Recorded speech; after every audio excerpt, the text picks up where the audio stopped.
ওজন যে আবার মারা যাবে না তো? 7 বার বমি করলো। ও বমি করতে করতে মরে গেলেও মরবে না। আরে ড্রিঙ্কস করার মজাটাই এটা। কিন্তু তুমি হঠাৎ ড্রিঙ্কস করতে গেলে কেন? ভাবলাম ড্রিঙ্কস কি করে করে সেটা শিখে নিই। তুমি আমার কাছ থেকে শিখতে। কিন্তু জুনজাই তো নিজে বললো তুমি বিয়ার খেলে কন্ট্রোল করতে পারো না, প্রচুর মাতলামি করো, পাগলামি করো।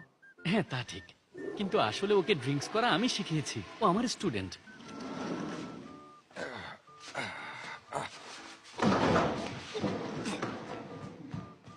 আচ্ছা, মানুষ ড্রিঙ্কস করলে সত্যি বলে নাকি মিথ্যা বলে? 50-50। তবে জুনজিয়ার ক্ষেত্রে যা বলবে সবকিছু মিথ্যে। ওর মাতলামি করার স্টাইল কিন্তু আলাদা। ও সবার মতো পাগলামি করে না, কিন্তু একের পর এক মিথ্যে বলে যাবে।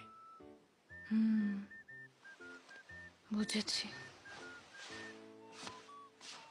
এই জুনজিয়া কি বলেছে তোমাকে? আরে ও কি বলেছে শুনি। ভেট মামার কাছে